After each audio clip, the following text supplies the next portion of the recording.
Hi everyone and welcome back to my YouTube channel. At ito nga post ni Nathan Perolino kanina, David Licauco and Bernardo Catrin on Vans Fashion Week. Ayan na nga, napakagwapo si David at ang super sexy na si Catrin Bernardo na gusto nilang magkaroon ng project ng mga D-stands. At yan, napaka-cute nila pareho.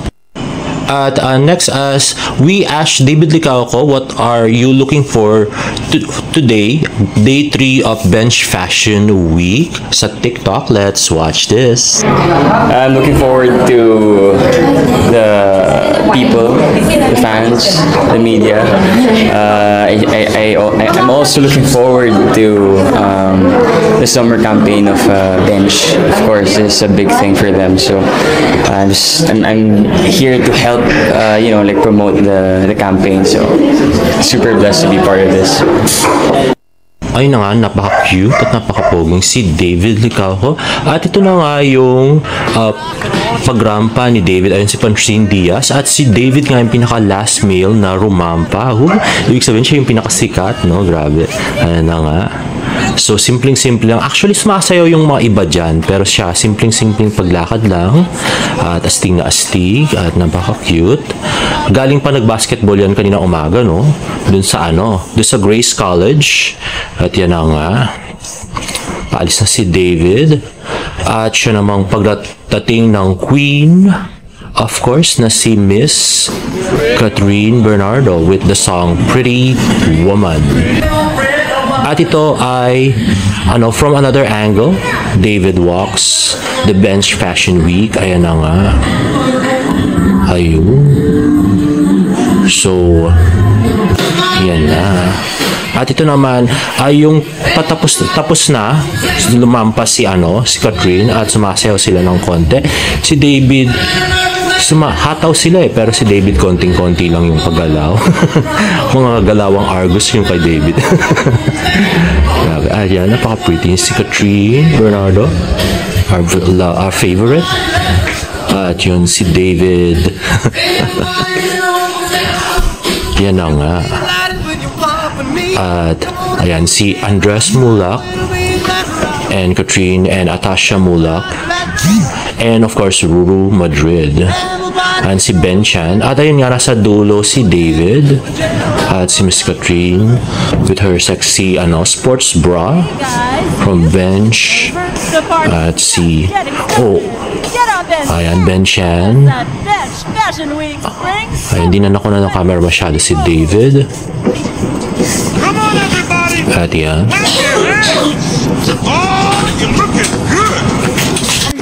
Ayan, hataw na naman sila.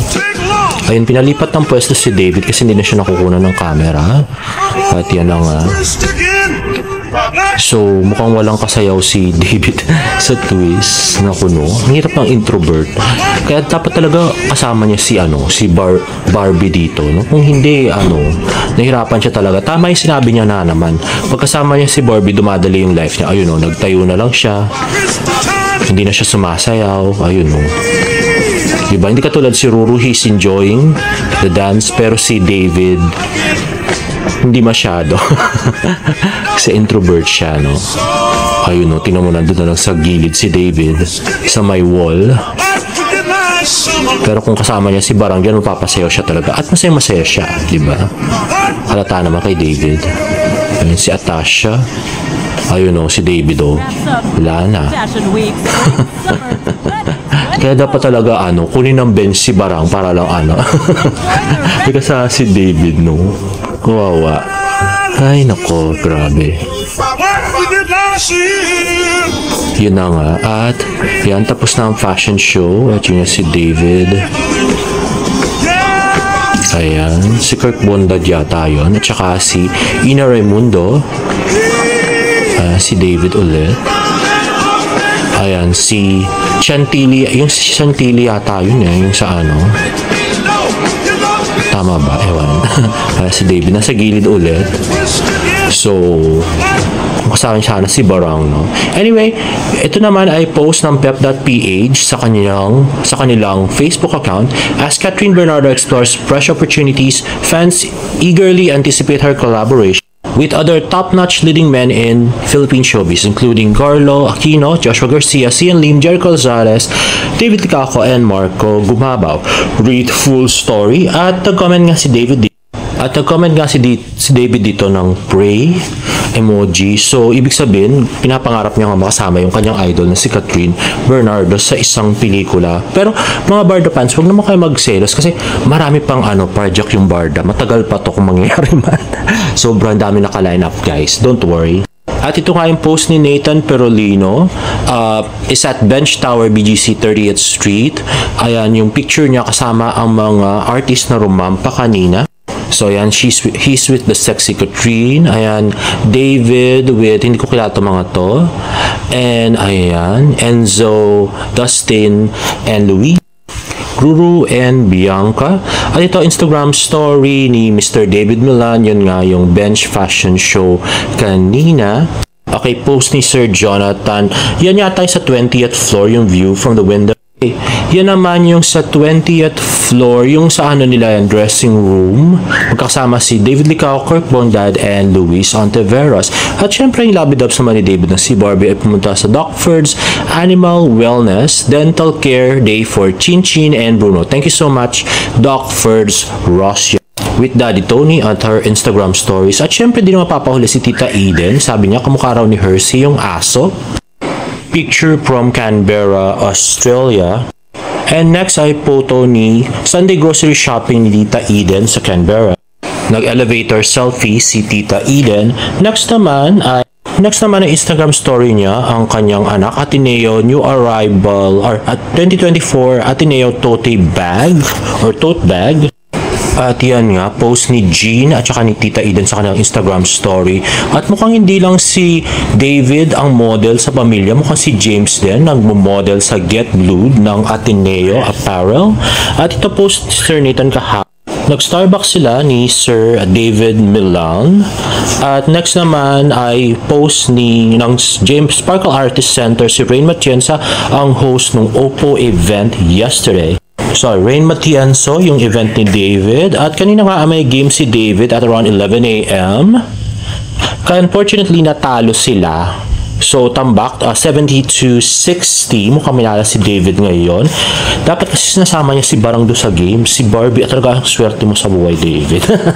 Nasabi ko sa'yo. At ito pinost ni Tito Jack kagabi. So, kung nag-boys night out yan. At di ko kilala kung sinasagit na uncle yata niya. At ito post nung Kimans ng isang araw, ensure you're shielded from the UV rays this summer. Mag-isa lang si Barbie pero nilike nga ni David agad-agad. Grabe. At next naman ay post ng Sparkle Artist Center, a jam-packed meet and greet at SM Dasmariñas for Abor Pasang Ginoo. The energy was electric and unveiling Oppo Reno 11 F5G.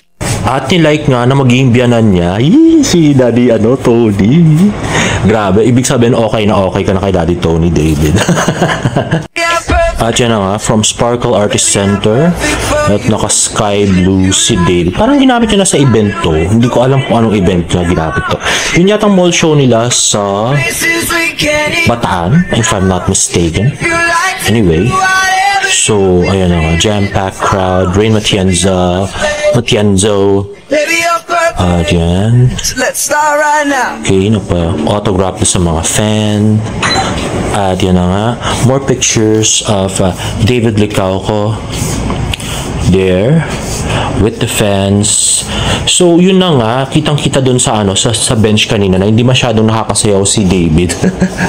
Dun sa pero kung nandun si Barang, mas happy siya. Ito naman, so nag-post nga si Barang na naka-shade siya dun sa kanyang Instagram post. At yun, nag-post din si David dun sa kanyang Instagram post na parang naka-shade. So, gaya-gaya sila. Couple goals, charat. Ayan na nga, very close video na gayang kay Riami sa TikTok ni David Licaco. Ayan, lapit. Sana ako din malapit na ganyan to, makita ko si David, Adik. Ano ba mukha yan, David? Ano ba yun? Grabe, may kinakausap ka na kasi mangot ka pa.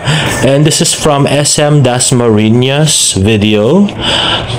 And there you have it, guys. If you like this video, please give it a thumbs up and please subscribe to my YouTube channel for more border updates. See you in my next vlog. Bye.